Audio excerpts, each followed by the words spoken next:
एकादशी के दिन श्री हरि विष्णु की पूजा करने का विधान बताया गया है। वह सब पापों को हरने वाली उत्तम एकादशी है। इतना ही नहीं, वह ब्रह्म हत्या जैसे पाप और पिशाचत्व का भी विनाश करने वाली है।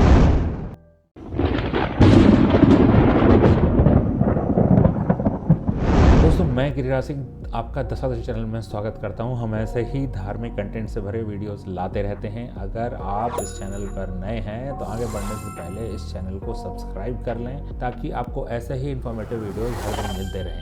दोस्तों, भारत में कई व्रत एवं उपवास किए जाते हैं। हिंदू धर्म में एकादशी व्रत का दिन विशेष होता है। सनातन धर्म में एकादशी के दिन श्री हरि विष्णु की पूजा करने का विधान बताया गया है। पूरे साल की 24 एकादशियों में से माघ मास के शुक्ल पक्ष में जो एक एकादशी होती है जिसका नाम जया है, वह सब पापों को हरने वाली उत्तम एकादशी है। पवित्र होने के साथ ही वह पापों का नाश करने वाली है तथा मनुष्य को भोग और मोक्ष प्रदान करती है। इतना ही नहीं, वह ब्रह्म हत्या जैसे पाप और पिशाचत्व का भी विनाश करने वाली है। इसका व्रत करने पर मनुष्यों को कभी भी प्रेत योनि में नहीं जाना पड़ता है। इसलिए प्रयत्न पूर्वक जया नाम की एकादशी का व्रत सभी को करना चाहिए। पद्म पुराण में वर्णित इस एकादशी की कथा के अनुसार भगवान श्री कृष्ण युधिष्ठिर को एक पुरातन एवं अनोखी कथा सुनाते हुए कहते हैं कि एक समय की बात है कि स्वर्ग लोक में देवराज इंद्र राज किया करते थे। देवगण पारिजात वृक्षों से भरे हुए नंदनवन में अप्सराओं के साथ विहार कर रहे थे। 50 करोड़ गंधर्वों के नायक देवराज स्वेच्छानुसार वन में विहार करते हुए बड़े हर्ष के साथ एक नृत्य का आयोजन किया था। उस नृत्य में कई गंधर्व गान कर रहे थे, जिसमें से पुष्पदंत, चित्रसेन तथा उनका पुत्र, ये 3 प्रधान गंधर्व थे। चित्रसेन की स्त्री का नाम मालिनी था। मालिनी से एक कन्या उत्पन्न हुई थी जो पुष्पवंती के नाम से विख्यात थी। पुष्पदंत गंधर्व के एक पुत्र था जिसे लोग माल्यवान कहते थे। माल्यवान पुष्पवंती के रूप में अत्यंत मोहित था। ये दोनों भी इंद्र के संतोष के लिए नृत्य करने के लिए आए थे। इन दोनों का ही गान हो रहा था और इनके साथ कई अप्सराएं भी थी। परस्पर प्रीति होने के कारण ये दोनों मोह के वशीभूत हो गए। उनके चित्त में भ्रांति आ गई, इसलिए वे गान को शुद्ध रूप से नहीं गा सके। कभी ताल उनका भंग हो जाता, कभी गीत उनका बंद हो जाता।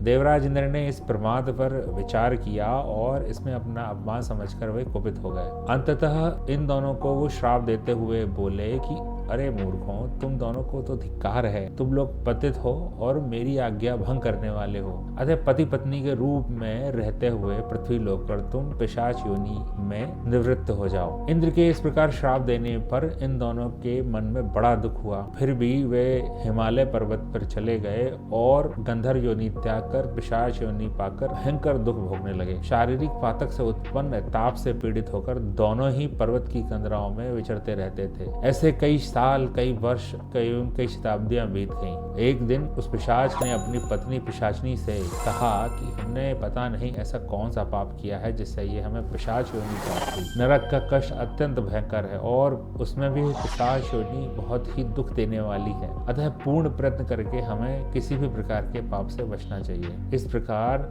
भविष्य की चिंता से मग्न होकर वे दोनों दुख के कारण सूखते जा रहे थे। दैव योग से उन्हें माघ मास की एकादशी तिथि प्राप्त हो गई। जया नाम से विख्यात तिथि जो सभी तिथियों में उत्तम है, उस दिन आई। उस दिन उन्होंने सब प्रकार के आहार दैव योग से त्याग दिए। जलपान तक नहीं किया। किसी भी जीव के साथ किसी भी प्रकार की हिंसा नहीं की। यहाँ तक कि अन्न फल कुछ भी नहीं खाया। निरंतर दुख से युक्त होकर वे एक पीपल के समीप बैठे रहे। सूर्यास्त हो गया और उनके प्राण लेने वाली भयंकर रात्र उपस्थित हुई। उन्हें रात्रि भर नींद नहीं आई। वे रति या कोई और सुख भी नहीं पा सके। सूर्योदय हुआ, द्वादशी का दिन आया। उन पिशाचों के द्वारा अज्ञान पूर्वक जया नाम की एकादशी के उत्तम व्रत का पालन हो गया था। उन्होंने रात में जागरण भी किया था। उस व्रत के प्रभाव से और भगवान विष्णु की अन्यतम शक्ति से उन दोनों की पिशाचता तुरंत दूर हो गई। पुष्पवंती और माल्यवान अपने पूर्व रूप में आ गए। उनके हृदय में वही पुराना स्नेह उमड़ रहा था। उनके शरीर पर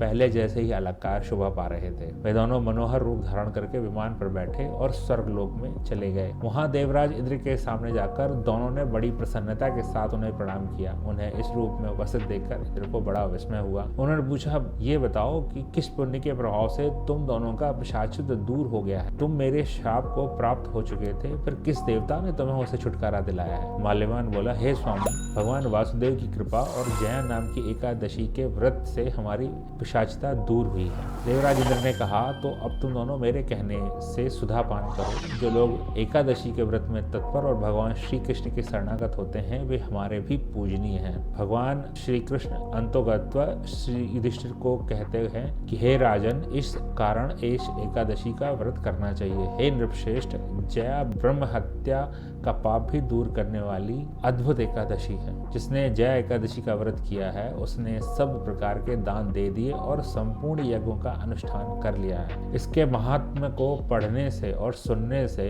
अग्निस्तोम यज्ञ का फल प्राप्त होता है। आपको हमारा ये वीडियो कैसा लगा हमें कमेंट्स में लिखें और बताएं। आप लोग हमारे ट्विटर, इंस्टाग्राम, फेसबुक हैंडल्स पर भी कनेक्ट हो सकते हैं। हम ऐसे ही धार्मिक कंटेंट से भरे वीडियोस लाते रहते हैं। अगले वीडियोस में हम फिर मिलेंगे, तब तक के लिए स्वास्थ्य।